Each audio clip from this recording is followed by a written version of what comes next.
आज हम बात करने वाले हैं संपर्क में रखे दो पतले लेंसों के संयोजन के बारे में। ओके, इसका अर्थ ये है कि यदि मैं दो पतले लेंस ले लूँ, ओके, ये मैंने ले लिया आपका पहला पतला लेंस इस प्रकार से। ये जो लेंस है वो बहुत ही क्या है, पतला है। ओके, इसी प्रकार से मैंने इसी के समान और एक क्या ले लिया, पतला लेंस ले लिया। इसी के समान मैंने और एक इस प्रकार से पतला लेंस ले लिया। ओके, ये दोनों क्या है, पतले लेंस है। ये इतने पतले हैं कि आप इसके प्रकाशिक केंद्र और जो इसका प्रकाशिक केंद्र होगा, देखिए प्रकाशिक केंद्र का मतलब क्या होता है, लेंस के केंद्र को प्रकाशिक केंद्र कहते हैं, लेंस के केंद्र को प्रकाशिक केंद्र कहते हैं। तो ये बेसिकली बहुत ही पतले हैं, लेकिन आपको समझ में आ सके इसलिए मैंने थोड़ा सा मोटा बनाया हो, लेकिन ये दोनों ही लेंस कैसे बहुत ही पतले हैं। ओके, अब ये क्या है, लेंस L1 है। इस लेंस को क्या नाम देता हूँ मैं, L2 लेंस नाम दे देता हूँ। ये जो दोनों ही लेंस है, ये जो दोनों ही लेंस है, इनकी जो फोकस दूरी क्रमशः मैं मान लेता हूँ F1 है और क्या है, F2 है। मतलब इसकी फोकस दूरी F1 है, इसकी फोकस दूरी F2 है। अब हम सभी जानते हैं यदि आपका एक लेंस है तो उसका क्या होगा, एक प्रकाशिक केंद्र होगा जो कि मैंने बता दिया, उसकी एक मुख्य अक्ष होगी। तो बेसिकली इस लेंस की जो मुख्य अक्ष होगी वही होगी इस लेंस की, क्योंकि दोनों लेंस संपर्क में रखे। तो मैं मान लेता हूँ कि जो आपकी मुख्य अक्ष है वो आपकी ये है, ये है आपकी मुख्य अक्ष। मुख्य अक्ष वही बिंदु होता है जिस पर लेंस का प्रकाशिक केंद्र, वक्रता केंद्र और फोकस स्थित होता है। ओके, अब बेसिकली देखिए यहाँ पर एक चीज गौर कीजिए, यदि आपका इस प्रकार से उत्तल लेंस है, आप चाहे तो यहाँ पर दो पतले अवतल लेंस भी ले सकते हैं। मैं उत्तल लेंस लेके आपको समझा रहा हूँ, चाहे तो आप यहाँ पर दोनों अवतल लेंस भी ले सकते हैं, पतले वाले। ओके, यदि देखिए आपका इस प्रकार से उत्तल लेंस हो, यदि मुख्य अक्ष हो और यदि यहाँ पर कोई वस्तु रखी हुई हो, तब इसका प्रतिबिंब किस प्रकार से बनाते हैं। ऑब्वियस सी बात है, आप यहाँ से एक प्रकाश किरण भेजते हैं जो कि मुख्य अक्ष के समांतर होती है। वो कहाँ से गुजरती है, बेसिकली फोकस से होकर गुजरती है। कहाँ से होकर गुजरती है, फोकस से होकर गुजरती है। ये हो गई पहली प्रकाश किरण। अब किसी भी वस्तु का प्रतिबिंब प्राप्त करने तो कितने किरणें भेजनी रहती है, दो किरणें भेजनी रहती है। तो मैंने पहली किरण भेज दिया मुख्य अक्ष के समांतर। अब दूसरी मैं प्रकाश किरण भेज सकता हूं एकदम सीधे, दूसरी प्रकाश किरण को मैं भेज देता हूं एकदम सीधे भेज देता हूं। ओके, तो आपका इस प्रकार से यहां पर दोनों प्रकाश किरण मिल रही है, तो यहां पर क्या बनेगा, बेसिकली आपका प्रतिबिंब बनेगा। क्या बनेगा, यहाँ पर प्रतिबिंब बनेगा। ये हम किसके लिए अप्लाई करते हैं, जब आपकी वस्तु का आकार थोड़ा बड़ा हो, लेकिन यदि वस्तु आपकी बिंदु आकार की हो, किस आकार की हो, बिंदु आकार की हो, तो हम क्या करते हैं, बेसिकली हमें इसका प्रतिबिंब प्राप्त करना है तो हमें कितने किरणें भेजना पड़ेगा, दो किरणें भेजना पड़ेगा। यदि मैं यहाँ आपको समझाऊं तो सिनेरियो किस प्रकार से बनेगा वो देखिए। यहाँ पर आपकी वस्तु रखी है, इसका मैं प्रतिबिंब बनाते हैं, दो किरणें भेजनी, तो मैं पहली किरण सीधे भेज दूंगा और दूसरी प्रकाश किरण भेजूंगा ऐसे, दूसरी प्रकाश किरण ऐसे भेजूंगा। तो देखिए आपकी जो प्रकाश किरण है वो कहाँ से कहाँ जा रही थी, ऑब्वियस सी बात है, बाहर कौन सा माध्यम था, विरल माध्यम, अंदर कौन सा माध्यम था, सघन माध्यम। तो आपकी प्रकाश किरण विरल माध्यम सघन माध्यम में जा रही है। जब भी प्रकाश किरण विरल माध्यम सघन माध्यम में जाती है तो अभिलंब की ओर झुक जाती है। तो यदि मैं बात करूँ तो आपका जो अभिलंब होगा वो लगभग ये होगा। तो इसे क्या करना है, अभिलंब की ओर झुकना है। तो बेसिकली ये क्या होगी, ऐसे अभिलंब की ओर झुक जाएगी। क्या होगी, अभिलंब की ओर झुक जाएगी। अब फिर से क्या होगा, बेसिकली फिर से आपकी प्रकाश किरण सघन माध्यम से, बाहर कौन सा माध्यम है, विरल माध्यम में जा रहा है। और जब भी कोई प्रकाश किरण सघन माध्यम से विरल माध्यम में जाती है तो अभिलंब से क्या हो जाती है, वो दूर हट जाती है। सघन माध्यम से विरल माध्यम में जाती है तो अभिलंब से दूर हट जाती है। तो बेसिकली सबसे पहले मुझे अभिलंब बनाना पड़ेगा, तो आपका अभिलंब क्या हो जाएगा, बेसिकली ये हो जाएगा आपका अभिलंब। इसे क्या क्या करना है, दूर जाना है। किससे दूर जाना है, बेसिकली इसे जाना है अभिलंब से दूर। अभिलंब क्या है आपका, ये है। तो आपकी जो प्रकाश किरण है वो कैसे चली जाएगी, एकदम इस प्रकार से चली जाएगी। बेसिकली देखो उसका वास्तविक पद क्या होता, ये होता। आपकी प्रकाश किरण यदि कोई उसकी चाल नहीं बदलता तो वो विचलित नहीं होती, एकदम सीधे ही चले जाती। लेकिन वो प्रकाश किरण सघन माध्यम से विरल माध्यम में जा रही तो अभिलंब से दूर हट जाएगी। ये आपका अभिलंब इससे दूर हट गई दूर। तो इस प्रकार से देखिए, यदि आप किसी भी लेंस की बात करते हैं तो उसमें दो केस होते हैं। पहला केस होता है विरल से सघन, फिर सघन से विरल। यदि मैं इस पूरी स्टोरी को सम अप करना चाहूँ, एक ही बार में सम अप करना चाहूँ, तो ये क्या हो गया आपका, लेंस हो गया। यदि यहाँ पर कोई बिंदु वस्तु रखी है तो प्रकाश किरण यहाँ से इस प्रकार से जाएगी। और बेसिकली हो क्या रहा है, देखिए यहाँ से प्रकाश किरण आ रही है और सीधे जा रही है। तो आप इसे ऐसे भी दिखा सकते हो कि आप ये प्रकाश किरण आई, फिर ये हुई और फिर थोड़ा ये गई, ऐसा भी दिखा सकते हैं। ओके, ऐसा नहीं कि बार बार आपको अभिलंब खींचने की जरूरत है। यहाँ से आपको समझ में आ जाना चाहिए कि प्रकाश किरण को आपको भेजना है, थोड़ी नीचे की ओर करना है, फिर और थोड़ा बेसिकली नीचे की ओर करके कर देना है। इस प्रकार से यहाँ पर भी वही होगा, क्योंकि यहाँ पर हमारी कौन सी वस्तु रखी हुई है, बिंदु वस्तु रखी हुई है। कौन सी वस्तु रखी हुई है, बिंदु वस्तु रखी हुई है। अब देखिए इसका मुझे क्या प्राप्त करना है, प्रतिबिंब प्राप्त करना है। अब एक बात गौर कीजिएगा, ये दोनों पतले लेंस, ये दोनों कैसे लेंस है, पतले लेंस है। अब पतले लेंस होने के कारण इसका जो प्रकाशीय केंद्र है और इसका जो प्रकाशीय केंद्र है वो लगभग एक ही है। मैंने अभी भी आपको बताया था कि ये पतले बेसिकली बहुत ही पतले, लेकिन आपको समझ में आ सके इसलिए मैंने थोड़ा मोटा बनाया। ओके, तो ये दोनों लेंस क्या है, बहुत ही पतले हैं। अब यदि ये दोनों लेंस बहुत ही पतले हैं तो बेसिकली इसका जो प्रकाशीय केंद्र होगा वही प्रकाशीय केंद्र होगा, इसका भी होगा बेसिकली। तो इसका प्रकाशीय केंद्र यदि O है तो इसका प्रकाशीय केंद्र भी क्या होगा, O होगा। आप ऐसा मान सकते हैं कि ये दोनों लेंस जहां पर भी संपर्क हो रहे हो, जहां पर भी संपर्क हो रहे हो वही इन दोनों का क्या होगा, प्रकाशीय केंद्र O होगा। अब मैं ऐसा क्यों बोल रहा हूँ, क्योंकि दोनों लेंस बहुत ही पतले। अब यदि लेंस बहुत ही पतले है, हाँ देखो जैसे कि लेंस आपके बहुत ही पतले, ये इतने पतले लेंस है, अब बताओ। हाँ, और ये दूसरा लेंस हो गया, ये देखो इस प्रकार से पतले लेंस रखे हुए आपके। तो देखो इसका केंद्र ये हो जाएगा, इस लेंस का केंद्र ये हो जाएगा, लगभग ये केंद्र समान ही, लगभग समान है। तो मैं क्या मान सकता हूँ, इन दोनों को हटा के इनका जो बीच में है उसे क्या मान सकता हूँ, प्रकाशीय केंद्र। उसी प्रकार से इन दोनों लेंस का जो प्रकाशीय केंद्र हो जाएगा वो एक ही हो जाएगा, क्योंकि ये दोनों बहुत ही पतले हैं। ओके, देखिए अब ये क्या रहा है, आपका बिंब है, बिंब है और इसे मैं नाम दे देता हूँ O। अब इसका मैं प्रतिबिंब प्राप्त करना है तो कितनी कितनी भेजनी पड़ेगी, 2। तो मैं पहली किरण भेज देता हूँ इस प्रकार से, सीधी भेज देता हूँ, पहली किरण एकदम सीधी भेज देता हूँ मैं इस प्रकार से, भेज दिया। अब जो दूसरी किरण में वो ऐसे भेजता हूँ, ये भेज दिया, प्रकाश किरण सीधे थोड़ी सी टेढ़ी हो गई। अब हम जानते हैं इस प्रकार का सिनेरियो बनेगा, तो आपका ये पहले होगी और फिर आपका ये हो जाएगी बेसिकली।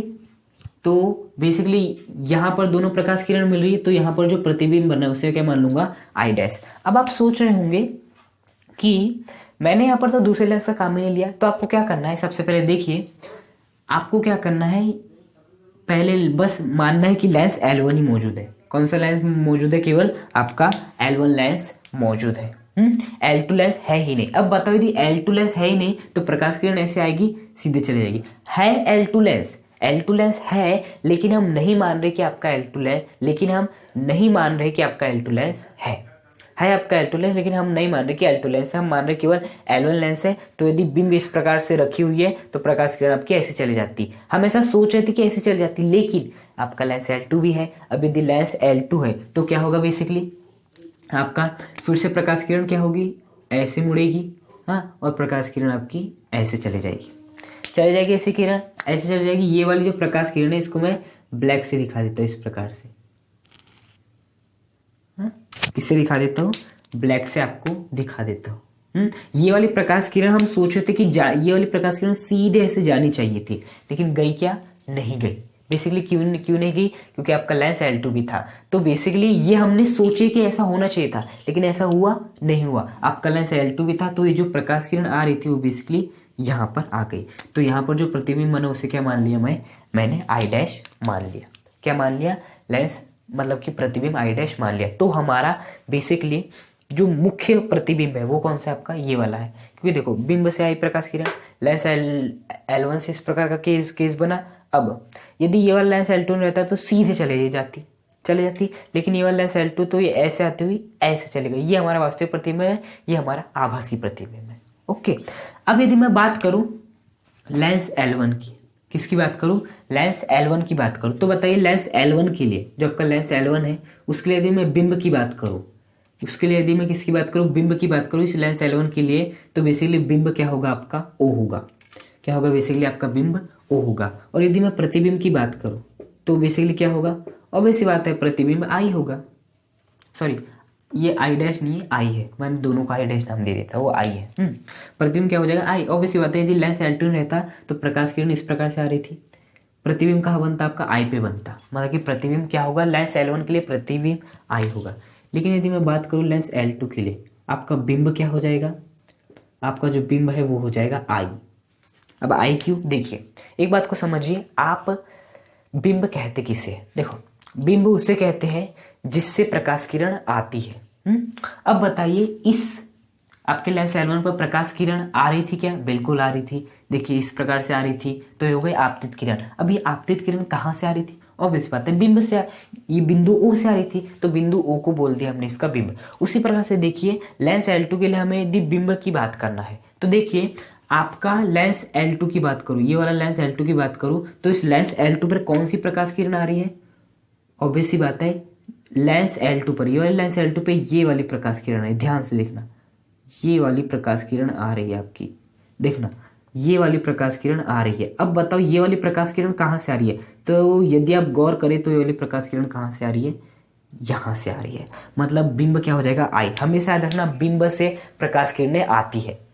अब ये वाले लेंस L2 के लिए बिंब की बात करें तो बताइए इस लेंस L2 पर कौन सी प्रकाश किरण आ रही है, ऑब्वियस बात है ये वाली प्रकाश किरण आ रही है। अब ये वाली प्रकाश किरण कहाँ से आ रही है, ऑब्वियस बात है इस आई से आ रही है, देखो ना ये वाली प्रकाश किरण एक प्रकार से देखो तो कहाँ से आ रही है, बिंदु आई से आ रही है, मतलब कि बिंब क्या हो जाएगा आपका आई। जैसे कि इस वाले लेंस के लिए आपकी प्रकाश किरण आ तो रही थी ये वाली, लेकिन कहाँ से आ रही थी, बिंदु O से, तो इसे हमने बोल दी बिंब लेंस L1 का। उसी प्रकार से इस लेंस L2 पर ये वाली प्रकाश किरण आ रही है, देखिए ये वाली प्रकाश किरण आ रही है। अब ये वाली प्रकाश किरण कहाँ से आ रही है, ऑब्वियस बात है इस बिंदु आई से आ रही है, तो बिंदु आई को क्या बोल दिए, बिंब बोल दिए। अब यदि मैं प्रतिबिंब की बात करूंगा लेंस L2 के लिए, तो प्रतिबिंब बेसिकली क्या हो जाएगा आपका, आई डैश हो जाएगा। देखिए यदि ये वाली आपतित किरण है, बेसिकली इसका लेंस L2 द्वारा अपवर्तन होकर कहाँ पे प्रतिबिंब प्राप्त हो रहा है, आई डैश द्वारा प्राप्त हो रहा है, तो लेंस L1 के लिए बिंब हो गया O, प्रतिबिंब हो गया आई।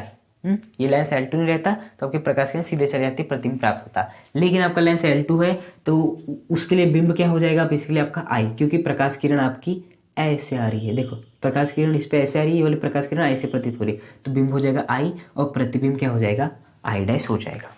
ओके, अब मैं कुछ चीज मान लेता हूँ, देखिए दोनों पतले लेंसों का जो प्रकाशिक केंद्र है वो एक ही है, तो मैं मान लेता हूँ कि प्रकाशिक केंद्र से जो वस्तु तक की दूरी है वो बेसिकली कितनी है आपकी, u है। इस प्रकाशिक केंद्र से इस बिंब तक की जो भी दूरी है उसे क्या मान लेता हूँ मैं, u मान लेता हूँ। उसी प्रकार से आपका मैं इस प्रकाशिक केंद्र से इस आई डैश तक की जो भी दूरी है, बेसिकली देखो आई डैश क्या है, एक प्रकार का प्रतिबिंब है, क्या है, प्रतिबिंब है, तो उसे क्या मान लेता हूं मैं, v मान लेता हूं। उसी प्रकार से जो आपका O से लेके I तक की जो भी दूरी है उसे बेसिकली क्या मान लेता हूं मैं, v डैश मान लेता हूं। इतनी बात समझ में आई। देखिए प्रकाशिक केंद्र से बिंब तक की जो भी दूरी होती है उसे क्या कहते हैं, u कहते हैं। अब बताओ यदि आपका दो पतले लेंसों का संयोजन किए तो जो बेसिक वास्तविक प्रतिबिंब मिला वो हमारा आई डैश था, तो मैंने O से आपके प्रतिबिंब तक की जो भी दूरी से क्या मान लिया, v मान लिया, और O से इस I तक की जो भी दो के आभासी प्रतिबिंब उसका क्या मान लिया मैंने, v डैश मान लिया। अब हमें बहुत ही सिंपल चीज करनी है। सबसे पहले हमें यहाँ पर लेंस L1 के लिए देखना है, लेंस L1 हेतु। अब देखिए लेंस L1 हेतु यदि आप लेंस सूत्र लगाते हो, कौन सा सूत्र लगाते हैं, लेंस सूत्र, तो लेंस सूत्र क्या होता है, 1/f is equal to 1/v minus का 1/u, यही होता है लेंस सूत्र। अब बेसिकली यदि इसे मैं लेंस L1 के लिए लगाऊंगा तो क्या हो जाएगा, 1/f यानी होता है फोकस दूरी। लेंस L1 की फोकस दूरी हमने कितनी मानी थी शुरुआत में, f1, तो हो जाएगा ये f1 is equal to 1/v। Basically क्या होगा, v क्या होता है, प्रकाशिक केंद्र से प्रतिबिंब तक की दूरी। अब देखिए लेंस L1 के लिए आपका प्रतिबिंब क्या है, लेंस L1 के लिए प्रतिबिंब क्या है, बेसिकली I है, मतलब ये प्रतिबिंब I है। अब बताइए प्रकाशिक केंद्र से I तक की जो भी दूरी होगी वही आपकी v कहलाएगी, तो प्रकाशिक केंद्र से इस I तक की कौन क्या दूरी है, v डैश दूरी है, तो यहाँ पर हम क्या लिख सकते हैं, आपका v डैश लिख सकते हैं। क्या लिख सकते हैं, v डैश लिख सकते हैं, माइनस 1/, क्या हो जाएगा, बेसिकली u का मतलब क्या होता है, प्रकाशिक केंद्र से बिंब तक की दूरी। अब देखिए लेंस L1 के लिए आपका बिंब क्या है, O है, तो प्रकाशिक केंद्र से इस O तक की दूरी क्या है आपकी, u है, तो यहाँ पर क्या आ जाएगा, आपका u आ जाएगा। बेसिकली यहाँ पर एक बात का ध्यान रखना, यहाँ पर हमें चिन्हों का ध्यान नहीं रखना है, जब हम दो पतले लेंसों का संयोजन का डेरिवेशन करेंगे तो यहाँ पर चिन्ह नहीं देखना है कि नहीं u तो इस दिशा में आ रहा है, अब जब आपका u इस दिशा में आ रहा है तो यहाँ पर हम माइनस लेंगे। इस बात को आपको ध्यान में नहीं रखना है। ओके, बस जैसा सूत्र है वैसे अप्लाई कर देना है। अब यदि मैं लेंस L2 की बात करूँ, किसके लिए, लेंस L2 हेतु, तो बताइए लेंस L2 हेतु भी ये फॉर्मूला लगेंगे 1/f equal to 1/v minus 1/u। तो लेंस L2 की जो फोकस दूरी है वो कितनी माना था मैंने, f2, तो यहाँ पर क्या कर देते 1/f2 बराबर क्या होता है 1/v। v क्या होता है बेसिकली, प्रकाशिक केंद्र से प्रतिबिंब तक की दूरी। तो देखिए लेंस L2 के लिए आपका प्रतिबिंब क्या है, बेसिकली आई डैश है। सबसे पहले देखिए लेंस L2 के लिए प्रतिबिंब क्या है आपका आई डैश है। हमें v का मान निकालना है, मतलब प्रकाशिक केंद्र से प्रतिबिंब तक की दूरी। प्रकाशिक केंद्र से प्रतिबिंब तक की दूरी क्या है आपकी, v है। तो यहाँ पर क्या लिख दीजिए, v लिख दीजिए माइनस का, देखिए 1/, मैं ये वाले फॉर्मूले का उपयोग कर रहा हूँ, f के स्थान पे f2, v के स्थान पे v, क्योंकि बेसिकली प्रकाशिक केंद्र से आई डैश तक की दूरी क्या है आपकी, v है लेंस L2 के लिए। यदि मैं u की बात करूँ, u क्या होता है, प्रकाशिक केंद्र से बिंब तक की दूरी। अब देखिए सबसे पहले लेंस L2 का बिंब क्या है, लेंस L2 का बिंब है आपका I, लेंस L2 का बिंब क्या है आपका I है। तो बेसिकली U क्या होता है, प्रकाशिक केंद्र से बिंब तक की दूरी। प्रकाशिक केंद्र से बिंब तक की दूरी क्या माने हमने, v डैश माने। प्रकाशिक केंद्र से बिंब तक की दूरी क्या माने, v डैश। तो यहाँ पर क्या आ जाएगा आपका बेसिकली v डैश आ जाएगा। आ गया, ये हो गया, इसे नाम दे दें समीकरण नंबर 1। समीकरण नंबर 2 हमने कुछ नहीं किए, लेंस L1 पर भी लेंस सूत्र लगाए, लेंस L2 पर भी हमने क्या लगाया, लेंस सूत्र लगाए। ओके, और जिससे हमें समीकरण 1 व 2 प्राप्त हुए। यहाँ पर आपको चिन्हों का ध्यान नहीं रखना है कि आप इधर है तो प्लस लेंगे, इधर है तो माइनस लेंगे, इधर है तो प्लस लेंगे, ऐसा कुछ ध्यान नहीं रखना है। अब हम क्या कर देते हैं, समीकरण 1 धन समीकरण 2 कर देते हैं। तो यहाँ पे लिख लेते हैं समीकरण 1 धन 2 करने पर तो क्या हो जाएगा, बेसिकली बाएं पक्ष को बाएं पक्ष में जोड़ेंगे तो 1/f1 प्लस 1/f2।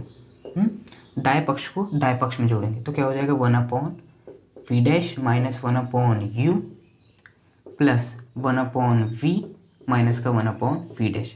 मैंने कहा था ना बाएं पक्ष को बाएं पक्ष में जोड़ेंगे 1/f1 प्लस 1/f2, और दाएं पक्ष को दाएं पक्ष में जोड़ेंगे तो 1/v dash minus 1/u plus 1/v minus 1/v dash.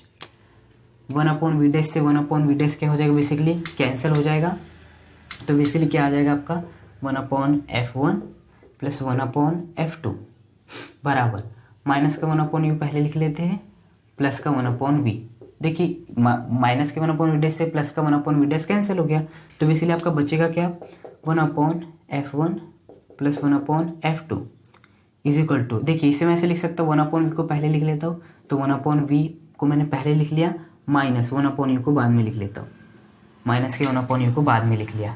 अब देखिए 1/f1 प्लस 1/f2 बराबर 1/v माइनस 1/u। अभी अभी हमने पढ़े थे कितना होता है 1/f, ये होता है लेंस सूत्र आपका। ये 1/v माइनस 1/u किसके बराबर होता है, 1/f के बराबर होता है। तो मैंने 1/v माइनस 1/u के स्थान पे 1/f लिख दिया। तो बेसिकली जब हम संपर्क में रखे दो पतले लेंसों का संयोजन करते हैं तो जो आपकी फोकस दूरी आती है वो कितनी आती है 1/f is equal to 1/f1 then 1/f2।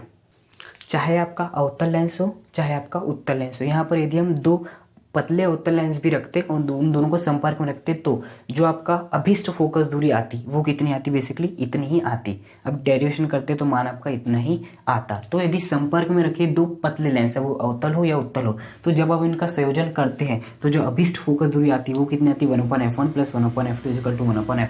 वो कुछ नहीं करना है, सबसे पहले लेंस L1 के लिए लेंस सूत्र लगाना है, लेंस L2 के लिए लेंस सूत्र लगाना है, उसके बाद जो भी आएगा उन दोनों को जोड़ देना है। तो आपका बेसिकली आंसर इतना आ जाएगा। देखिए अब बेसिकली इतना तो डेरिवेशन करने पूछता है आपको एग्जाम में, लेकिन कभी कभी एग्जाम में पूछ लेता है आपको कि इसे किसके पदों में लिखना है, आपको लेंस की क्षमता के पदों में लिखना है, लेंस की शक्ति के रूप में लिखना है। तो देखिए हम सभी जानते हैं लेंस की शक्ति जिसे हम लेंस की क्षमता भी कहते हैं, जिसे हम P से प्रदर्शित करते हैं, वो किसके बराबर होती है 1/f के बराबर होती है। P बराबर क्या होता है 1/f होता है। तो उसी प्रकार से मैं इस 1/f1 के स्थान पे क्या लिख सकता हूँ, यदि इसे मैं 1 कर दूंगा तो ये भी क्या हो जाएगा 1 हो जाएगा। तो 1/f1 के स्थान पे मैं क्या लिख सकता हूँ P1 लिख सकता हूँ, प्लस यदि इसे मैं क्या कर दूँ 2 कर दूँ तो ये भी क्या हो जाएगा 2 हो जाएगा। तो 1/f2 के स्थान पे मैं क्या लिख सकता हूँ P2 लिख सकता हूँ। उसी प्रकार से हम सभी जानते हैं यदि कुछ ना होगा तो P बराबर क्या होगा 1/f, मतलब इस 1/f के स्थान पे मैं क्या लिख सकता हूँ P लिख सकता हूँ। मतलब यदि लेंस की क्षमता के रूप में हमें लिखना हो तो P बराबर क्या हो जाएगा P1 प्लस P2 हो जाएगा। और यदि हमें फोकस दूरी के पदों में लिखना हो तो 1/f इजिकल टू 1/f1 धन 1/f2 हो जाएगा। बेसिकली कई बार एग्जाम में पूछ भी लिया जाता है कि यदि आप संपर्क में रखे दो पतले लेंसों का संयोजन करते हैं तो लेंस की क्षमता के लिए अभिष्ट व्यंजक। अब कई बच्चे सोचते हैं कि नहीं, हमने तो केवल लेंस की फोकस दूरी के लिए पढ़े थे, लेंस की क्षमता तो नया क्वेश्चन आ गया। कोई नया क्वेश्चन नहीं है, जब आप फोकस दूरी तक पूरा कर लेंगे तो P बराबर 1/f होता है, तो वहां से 1/f1 हो जाएगा P1, F2 हो जाएगा P2 और 1/f बराबर हो जाएगा P के बराबर हो जाएगा। देखिए यहाँ पर आपके केवल कितने पतले लेंस थे, दो पतले लेंस थे, पहला पतला लेंस दूसरा पतला लेंस। तो फॉर्मूला क्या है 1/f1 धन 1/f2 is equal to 1/f। लेकिन यदि तीन पतले लेंस हो जाए तो, लेकिन यदि आपके कितने पतले लेंस हो जाए, तीन पतले लेंस हो जाए, तो फॉर्मूला क्या हो जाएगा 1/f1 धन 1/f2 धन 1/f3। यदि चार हो जाए तो धन 1/f4, यदि पाँच हो जाए तो धन 1/f5। इसी प्रकार से यदि आपके n हो जाए तो क्या हो जाएगा 1/fn बराबर कितना हो जाएगा 1/f।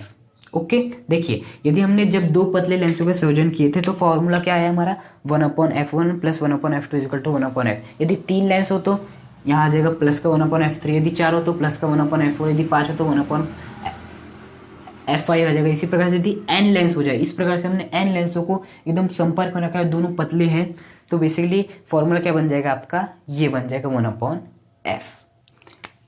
ये वाला कब के लिए फॉर्मूला है, जब आपका जो लेंस, जो पतले लेंस है और जो संपर्क में रखे वो कितने हैं n है।